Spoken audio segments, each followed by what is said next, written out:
this Lake Fork report. It's the third week of April and Lake Fork is on. The lake level is full. The water temperature is between 63 and 70 degrees. The fish are spawning.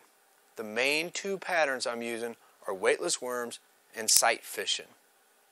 Now, the weightless worms, I'm using a wacky rig and a Texas rig. I'm throwing the 6.5-inch diamondback rattlesnake by Grande Bass or the 4.5-inch rattlesnake by Grande Bass, and sometimes I'm throwing the honcho. Now, the colors are watermelon red, green pumpkin, and green pumpkin watermelon. Now, the way I select if I'm going to use a wacky or a Texas rig is depending on what cover I'm fishing. If I'm fishing stumps or I'm fishing some of the alligator grass and I want it to sink straight down, I'm going to throw the wacky rig. If I'm throwing back into the holes, back in the hydrilla, and I've got to pull it in and drop down in a hole where a nest is, I'm going to throw a Texas rig because it's weedless, it gets through those holes and you drop it. You can cover a little further back in the shallower water. Now, the fish are spawning in the coves and the backs of the pockets, the creeks, the main lakes. There's fish up pretty much everywhere.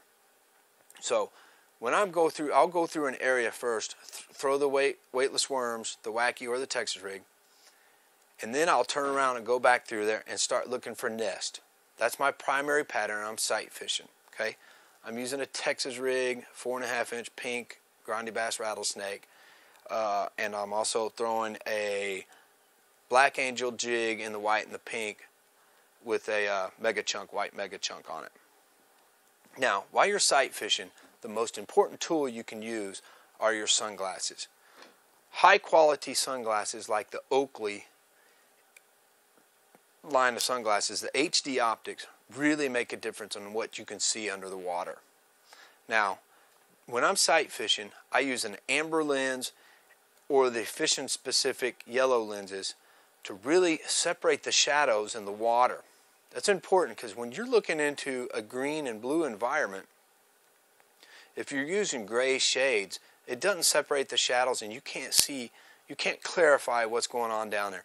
And you can see deeper beds and you can see how the fish are reacting to your lures better with those two color lenses. So, use those tips. Get out to Lake Fork. The fishing's really good right now. You can go just about anywhere on this lake and really catch a good sack of fish and catch a trophy of your life right now. So, I hope these tips help, and good fishing. I'm Lance Vick.